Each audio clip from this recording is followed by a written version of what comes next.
idea real quick about activism and what it takes. What does it take to get that person off the sofa and into the street? Just having a discussion with one of my wife's cousins up here this morning. You have to have a discontent. You have to have a discontent that grows to a morbid sense of, like incredulity, like what is really going on? So it's not just get up, go to work, come home, pay your bills, do this, do that. You have to become engaged. And like I said, part of the process of me growing up and now teaching my children and making them aware of the process is we are responsible for what goes on in our own home first, that domestic community. That's the first place where you learn how to deal with other human beings. Then it's your neighbors, then it's your school, then it's your church or whatever, your community at large. And you have to get to the point where you say, I can't stand what's happening anymore, and I have to go out and do something. So the first thing, of course, is you express this outrage. And then you're like, what do I do next? And I think that's where the Tea Party movement came from. It's just people collaboratively saying, we feel the same way, but now what do we do? You have to start attending meetings. And where are the meetings? They could be at your homeowners association. They could be at your precinct. They could be at whatever party you're affiliated with on the political side. And you have to say, what can I do to let my neighbors know that we have to collectively come together, see what the issues are that are affecting our community, and say, why are our elected officials either doing what they're doing, or if they're not doing what they're supposed to be doing?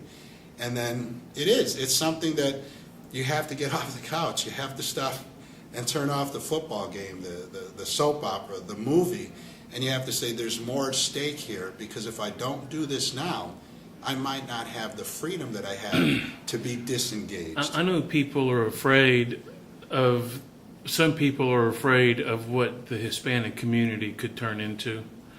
If we don't make the changes or corrections with the things that your group and our group and the Republican Party is doing, I would love to see the Hispanic community as the leader, pulling the state through, that we become active and mobilized and engaged local politics, and when the time comes and our candidates need us, they can count on us to be there. Well, I'll even go one step further. We're going to have to step up and start becoming those candidates. Mm-hmm. Okay, yeah. Because we can articulate a concern or a message, right, but to actually show it, you know what I mean, mm-hmm, from the visual people. So what they have to do, you're right, as a Hispanic, as a Catholic Hispanic, as a pro-life Catholic, I can't believe that our churches, parishes, aren't doing more. Well, they all say that there's nothing they can do. They want to stay out of politics, yet they're having fundraisers for Democrats and exactly. So benefits. To your question, what's going to force somebody, if they know us personally, if they know that we're football coaches, baseball coaches, swim coaches, we're lectors, altar servers, we're on the altar society, whatever, and then they see us taking a stand on positions such as illegal immigration, undocumented this, you know what I mean, the excessive growth of government, and they see me saying, no, this is where it stops. I'm putting my name on a petition, and I'm running for this position, and I want you to vote. Now we provided a conundrum, because wait a minute, that incumbent says he's or she's Catholic. That incumbent It's the Democrats' worst nightmare. It is. And so our passion... What are they going to call us, racist? Exactly. Because we want to secure the border? Exactly. And so I think as we grow and more people see people just like you and me and my wife and my children, just everyday people in the community, and yes, we do acknowledge our Hispanic hereditary heritages and things of that sort, but also first and foremost, because I went to the Air Force Academy, I'm an American, and I'm proud of this country. Yeah. And that tingling feeling I was telling you, I get it every time we sing the national anthem. Yeah. It's just that was awesome. It is. It is just when you have that kind of pride.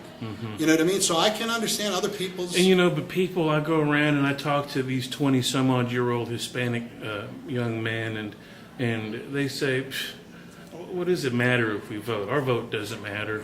They've given up on the American dream. They think it's unattainable. There's this desperate sort of a feel in a lot of neighborhoods, and I think that the Republican Party has a great opportunity to capture and capitalize on compassionate volunteers, that we take the education directly to the community and say, hey, look, we're not going to make you any better. You got to do it yourself. But if you want to do it yourself, here's some tools and here's some leads on how you can advance yourself. Because truth is, parents aren't cutting it. Well, I was just going to say that.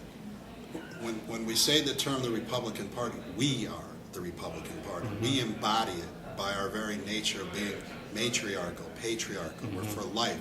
First communions, baptisms, when people get married, quinceañeras, cotillions. When people die, we have our, for Catholics, the rosary, the viewing, the masses, right? The funerals. We do all those things.